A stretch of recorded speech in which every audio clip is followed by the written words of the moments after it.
अस्सलाम वालेकुम दोस्तों, उम्मीद है कि आप सब खैरियत से होंगे। आप लोगों के लिए आज लेकर आ गया हूँ बहुत मज़ेदार रेसिपी।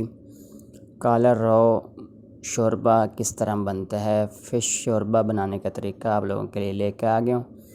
तो ये एक डिश की मैंने ऑयल डाल दी है। ये एक चॉप की हुई प्याज थी, ये भी शामिल कर दी। इसको फ्राई कर लेते हैं। तो दोस्तों ये हमारा प्याज जो है ये लाइट ब्राउन हो रहा है, तो इसमें अब डाल देंगे लहसुन अदरक का पेस्ट 1 चम्मच।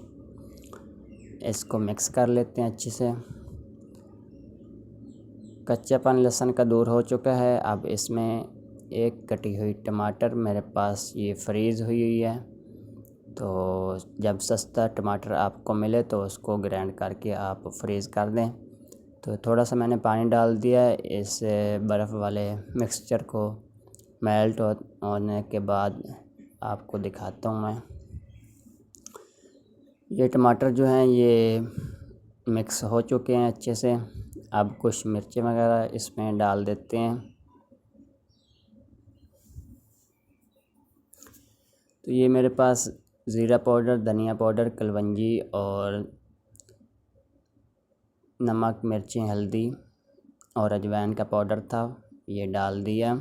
इसको अच्छे से मिक्स कर लेते हैं। ऑयल ऊपर आने तक इसको भून लेते हैं अच्छे से।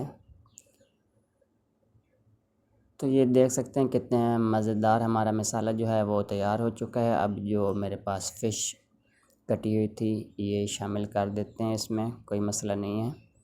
तो इसको थोड़ा थोड़ा सीधा करके ऊपर ढक्कन दे देंगे। इसको हिलाना नहीं है, फ़िश जो है वो टूट जाती है, बहुत ही नाजुक चीज़ होती है।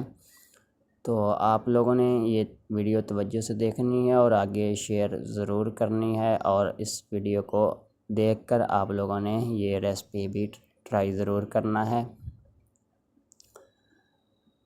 तो ये बहुत मज़ेदार दोस्तों ये चीज़ बनने वाली है, तो कोई चीज़ बीच में से मिस ना हो जाए, आपकी तवज्जो से देखना है। ये जो है फ़िश का पानी खुश्क हो चुका है, इसको मैंने थोड़ा सा हिला लिया है, कोई बात नहीं है। थोड़ा थोड़ा इस तरह आराम आराम से किसी टाइम पे इसको चम्मच से थोड़ा थोड़ा हिला देंगे। दोबारा ढक्कन ऊपर दे देते हैं। तो ये ऑयल फाइनल ऊपर आ चुका है। इसमें थोड़ा सा अब पानी ऐड कर देंगे। मैंने नीम गर्म पानी लिया है। जितना शोरबा रखना है उतना ही पानी डलेगा। ये ज़्यादा फ़िश टाइम नहीं लेती गलने को। मैंने 5 से 6 मिनट इसको सिर्फ पकाना है। शोरबा कच्चापन पानी का जो है वो ख़त्म हो जाए।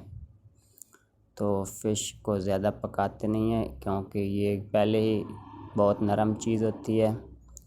तो ये 5 मिनट मुकम्मल हो चुके हैं। अब इसमें कुछ ग्रीन चीज़ें डाल देते हैं। ये मेरे पास सब्ज़ मिर्चें कटी हुई थी और धनिया और मेथी कसूरी, ये मैंने थोड़ी हाथों से मसल कर रखी हुई थी, ये शामिल कर दिए। इसको मिक्स कर देते हैं। 2 से 3 मिनट दम के ऊपर रखेंगे इसको। ये देख सकते हैं कितना ऐसा चूल्हा रखें जिस तरह चावलों को दम लगाते हैं, इस तरह 2 से 3 मिनट इसको रख दिया। ऑयल ऊपर आ चुका है। इसको एक दफ़ा चम्मच से हिला देते हैं, ढक्कन बंद कर देते हैं। आज की वीडियो मुकम्मल हो गई। इंशाल्लाह नेक्स्ट वीडियो में मिलेंगे। अल्लाह हाफ़िज़।